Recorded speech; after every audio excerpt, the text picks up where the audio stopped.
உங்களுக்கு தெரியுமா, ஒரு காலத்தில் நமக்கு 28 நட்சத்திரங்கள் இருந்தது. ஆனால் இப்போது இருப்பதோ வெறும் 27 நட்சத்திரங்கள். அதாவது ஒரு நட்சத்திரம் மறைந்து இப்பொழுது 27 நட்சத்திரமாக இருக்கிறது. இந்த நட்சத்திரம் மறைந்த கதையிலே ஒரு ஆழமான ஆன்மீக ரகசியம் இருக்கிறது. அனைவருக்கும் வணக்கம். விவி ஆன்மீகம் சேனலுக்கு உங்களை அன்புடன் அழைக்கிறோம். மகாபாரத காலம், போர் தொடங்கப் போகிறது.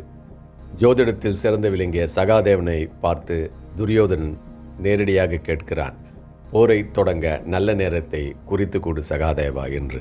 துரியோதனா, அபிஜித் நட்சத்திரத்தில் தொடங்கக்கூடிய எந்த காரியமும் நிச்சயமாக வெற்றி தரும், எந்த தடையும் வேலை செய்யாது. எனவே உன்னுடைய போர்க்காலத்தை அபிஜித் நட்சத்திரத்தில் தொடங்கு என்று குறித்து கொடுக்கிறார்.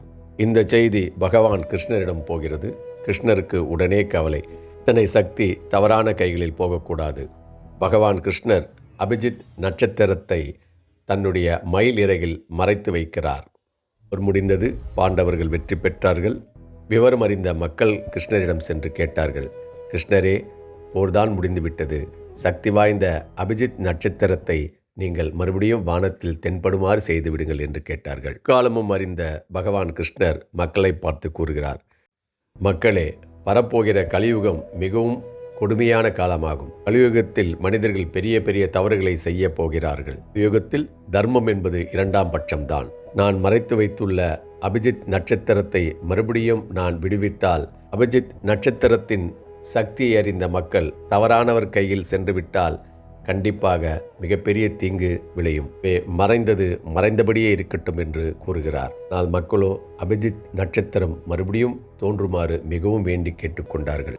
மக்களின் வேண்டுகோளுக்கு மனமிறங்கி பகவான் கிருஷ்ணர் ஒரே ஒரு நிபந்தனையுடன் அபிஜித் நட்சத்திரத்தை மிகவும் குறுகிய காலமாக மதியம் 11:45 முதல் 12:15 வரை தோன்றுமாறு, அதுவும் தினமும் தோன்றுமாறு அருள் புரிந்தார்.